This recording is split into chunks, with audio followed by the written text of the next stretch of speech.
زرش پلو با مرغ یکی از غذاهای اصیل ایرانی هستش که برای پذیرایی از مهمونا جزو انتخابای اولمون هست. ولی این غذای به ظاهر ساده چند تا نکته ریز و درشت داره که امروز میخوام بهت یاد بدم چجوری زرش پلو خیلی خوشمزه درست کنی که امضای کارت بشه و همه ازت دستور پختشو بخوان. بهتون پیشنهاد میکنم که حتما مرغ 1 ساعت داخل مخلوط آب و نمک و یه قاشق غذاخوری سرکه بذارین که هم باعث میشه گوشتش ترتر بشه هم بوی زهمش از بین بره. بعد اونو با یه دستمال حسابی خشکش میکنین. بعد یه مقدار از پودر زعفران روش میزنیم و حسابی ماساژ میدیم. هم باعث خوش رنگیش میشه هم خوش عطریش. و بعد ادویه که تو کپشن براتون مینویسم بهش اضافه میکنید و نیم ساعت دیگه بهش استراحت میدید. یکی از رمز و رازای یه زرش پلو خوشمزه استفاده از ترکیب کره و روغنه. با حرارت بالا مرغا رو داخلش تفت میدین که اینجوری تغییر رنگ بده و خوش رنگ بشه و بعد از تابه جدا میکنید.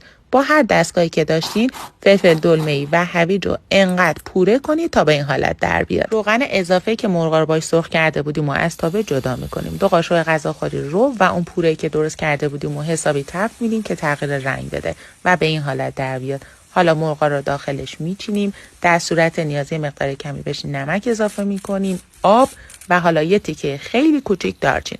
حواستون باشه که اندازه دارچین نباید زیاد باشه که طعمش غالب نشه. و اصلی ترین نکته این زرش پلو خوشمزه استفاده از زعفرون اعلی هستش که مثل همیشه انتخاب من سوپرنگین صادراتی هست که از یاقوت تهیه میکنم.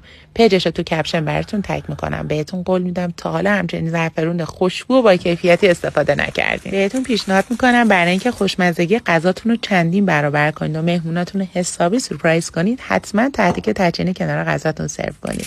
از یه دونه زرده تخم مرغ، نمک، پودر زعفرون، عرق هل استفاده میکنیم و هم میزنیم تا از لختگی در بیاد.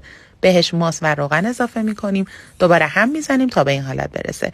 برنجم اضافه میکنیم. در نهایت باید یه همچین بافتی داشته باشه.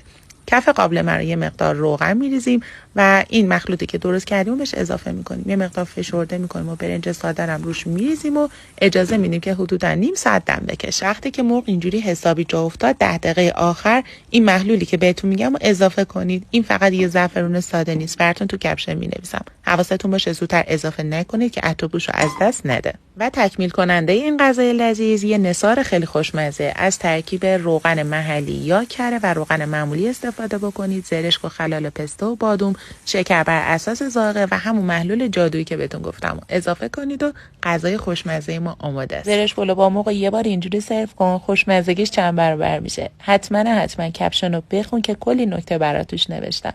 من سحر تعیان هستم و ممنون که تا انتهای ویدیو همراه من بودید. نوش جان.